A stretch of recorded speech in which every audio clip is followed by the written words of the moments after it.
Welcome to The Explainer. You know, it's kind of like our planet has its own thermostat. It's this incredibly delicate system that's kept our world stable for thousands of years. Today, we're going to dig into the science behind that system, see how we're starting to turn up the dial, and figure out what that really means for all of us. And that question right there, that's really the heart of what we're exploring today. To get to the bottom of it, we first have to understand the really elegant system that keeps Earth's temperature, just right. And it turns out it's all about balance. So, for millennia, our planet has been this amazing self-regulating machine, working with a super delicate energy budget. Just think of it like this. The energy that comes in from the sun has to equal the energy going back out into space. It's a perfect balance. And there's a name for this. It's called radiative balance. And honestly, this concept is the absolute key to everything. When a planet is in this state, its temperature stays nice and steady. It's this very equilibrium that's allowed life on Earth to thrive. Okay, so where does it all begin? With the sun, of course. Let's just imagine that all the solar energy hitting the top of our atmosphere is a nice, round 100%. This is the total incoming power for our entire planetary system. Now here's where it gets interesting. Not all of that energy actually sticks around. A pretty big chunk, about 30%, gets bounced right back into space by bright things like clouds, ice, and even parts of the atmosphere. It's like a giant mirror for the planet. So, what about the other 70%? Well, that's the stuff that gets soaked up by the land, the oceans, and the atmosphere. And that's what warms our planet. But to keep that crucial radiative balance, Earth has to send that exact same amount, 70%, right back out. Okay, but wait a second. If Earth is just radiating all that energy back out, why aren't we a frozen snowball? Well, that brings us to an absolutely crucial piece of the puzzle: our atmosphere and its natural greenhouse effect. You see, certain gases in our atmosphere act like a blanket. They let the sun's energy come in, no problem, but they trap some of the heat that Earth tries to send back out. This trapped heat keeps our planet's average temperature at a pretty comfortable 15 degrees Celsius. Without it, life as we know it just wouldn't be possible.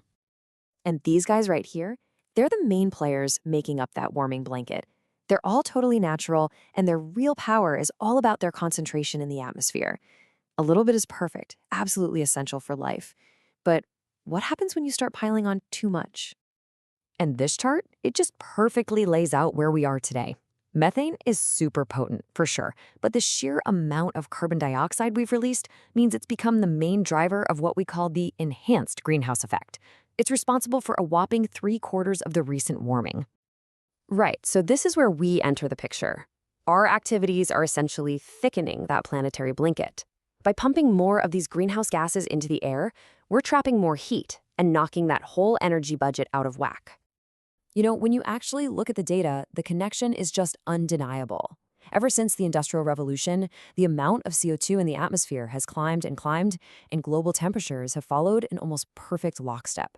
I mean, this isn't some coincidence. It's straight up cause and effect. So where's all this extra gas coming from?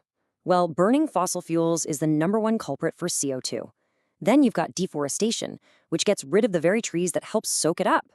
And on top of that, large-scale agriculture, especially all that livestock, is a huge source of methane. So let's break down how this actually works. It's basically a 4-step chain reaction. First, we increase the concentration of greenhouse gases. Second, that thicker blanket absorbs more of the heat that Earth is trying to get rid of. Third, that extra heat gets sent back down to the surface. And fourth, the whole planet has to heat up to find a new, hotter point of balance.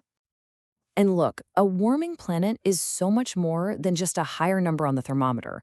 All that extra energy, it's like injecting rocket fuel into the entire global climate system. And that creates this huge cascade of ripple effects all across the globe. And the fallout from that, it's huge. We're talking about melting ice caps causing sea levels to rise. We're talking about more frequent and way more intense heat waves, droughts, and floods. Ecosystems are struggling to keep up. Biodiversity is taking a hit, and diseases are even starting to pop up in new places. Let me give you a perfect example of this kind of disruption: El Niño. So normally you have strong winds pushing warm Pacific water to the west. But during El Niño, those winds get weak, and all that warm water sloshes back east. And that one change completely flips weather patterns, causing massive floods in Peru and terrible droughts in Indonesia. Another huge ripple effect is something called desertification. As rainfall patterns change and temperatures climb, fertile land starts to degrade. This process literally expands deserts, and that directly threatens food and water security for millions of people. It can even kick up massive dust storms that travel for thousands of miles. So, all this science basically brings us to a huge fork in the road.